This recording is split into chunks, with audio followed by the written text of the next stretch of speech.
Equilibrium क्या है basically ना, तो इक्विलिब्रियम फिजिक्स में अगर हम इक्विलिब्रियम की बात करें तो जैसे ये मार्कर है मेरे हाथ में, तो ये इक्विलिब्रियम स्टेट में है।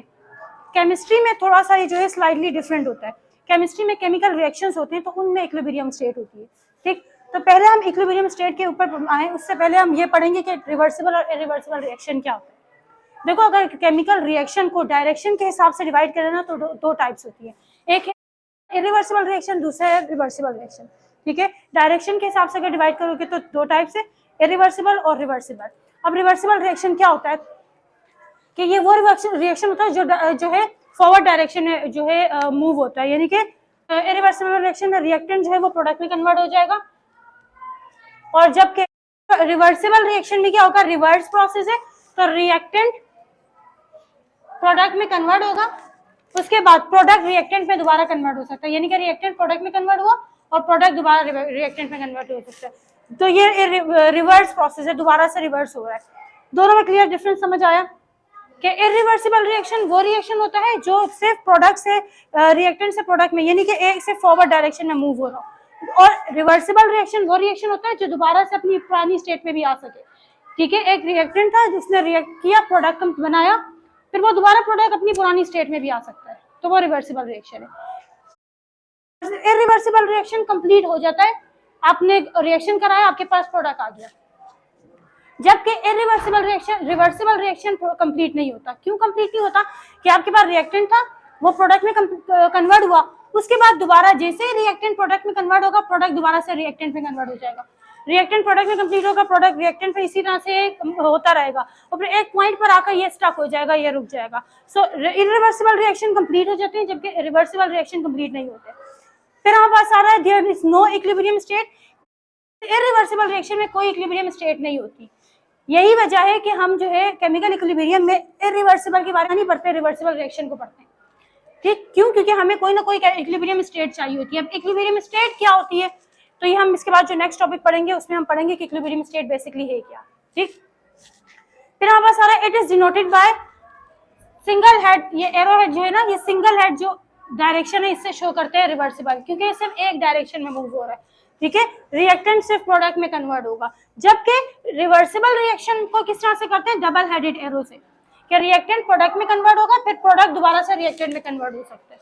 ठीक, फिर इसके बाद है most of the reactions in nature are irreversible. ज्यादातर जो नेचर में रिएक्शंस होते हैं वो इरिवर्सिबल होते हैं।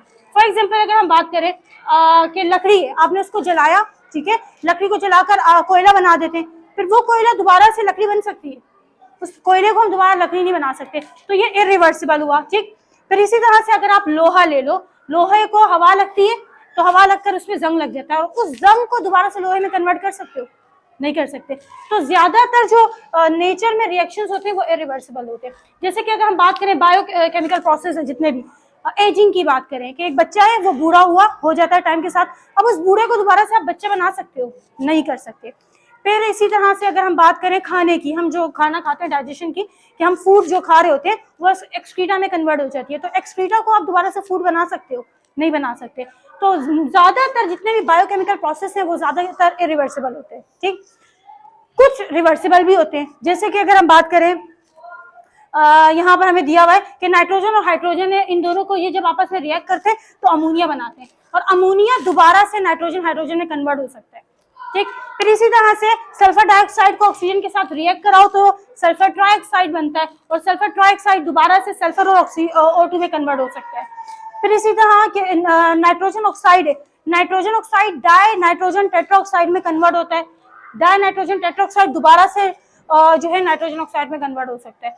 तो कुछ रिवर्सिबल रिएक्शंस भी हैं जिनको दोबारा से अपनी पुरानी स्टेट में लाया जा सकता है। अगर इसको सिंपल अल्फाज में समझना चाहो, अगर हम नॉर्मल हमारी डेली रूटीन की एग्जांपल ले, जैसे कि बर्फ है, पानी है, उसको आप बर्फ बना देते हो, और फिर थैंक यू, पानी है उसको हम बर्फ बना देते हैं, ठीक है, बर्फ बन जाती है, फिर वही बर्फ पानी में दोबारा कन्वर्ट हो सकता है? बर्फ तो हाँ ना भाई, आप कौन सी बर्फ यूज करते हो? हमारी बर्फ पानी में कन्वर्ट हो जाती है।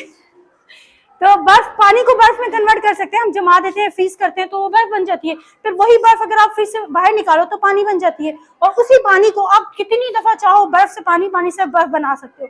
सो वो रिवर्सिबल रिएक्शन हुआ। तो इरिवर्सिबल और रिवर्सिबल रिएक्शन समझ आया। रिवर्सिबल रिएक्शन, इरिवर्सिबल रिएक्शन जो दोबारा से अपनी पुरानी स्टेट में ना जा सके, रिवर्सिबल रिएक्शन जो अपनी पुरानी स्टेट में चला जाए, जो रिवर्स हो सके, ठीक है, यानी कि प्रोडक्ट से रिएक्टेंट और प्रोडक्ट दोबारा बन सके। अब हमने पढ़ा कि ये इरिवर्सिबल रिएक्शन क्या होती है, जस्ट एक डायरेक्शन में मूवमेंट होती है, फॉरवर्ड डायरेक्शन में। और रिवर्सिबल में क्या होता है कि फॉरवर्ड डायरेक्शन और बैकवर्ड डायरेक्शन दोनों में होता है, यानी कि रिएक्टेंट प्रोडक्ट और प्रोडक्ट रिएक्टेंट में कन्वर्ट हो सकता है। फिर पढ़ा कि भाई ये जो है इरिवर्सिबल रिएक्शन कंप्लीट हो जाते हैं, जबकि रिवर्सिबल रिएक्शन मोस्टली कंप्लीट नहीं होती। क्यों नहीं होते? क्योंकि रिएक्टेंट प्रोडक्ट, प्रोडक्ट रिएक्टेंट में कन्वर्ट होता रहता है और एक टाइम आता है, एक स्टेट ऐसी आती है जहां पर जाकर वो स्टक हो जाते हैं। फिर हमने पढ़ा कि इसके ये जो है इरिवर्सिबल रिएक्शन, वो इसमें कोई इक्विलिब्रियम स्टेट नहीं है, जबकि रिवर्सिबल रिएक्शन में एक इक्विलिब्रियम स्टेट होती है, जिसको हम नेक्स्ट टॉपिक में पढ़ेंगे। इक्विलिब्रियम स्टेट बेसिकली क्या है। इरिवर्सिबल रिएक्शन को आपने शो करना है तो किस तरह से डिनोट हो जाएगा, किस तरह से आप इसको शो करोगे, सिंगल हेडेड एरो से, और रिवर्सिबल रिएक्शन को डबल हेडेड एरो से, कि ये रिवर्स हो रहा है, दोनों तरफ जा रहा है।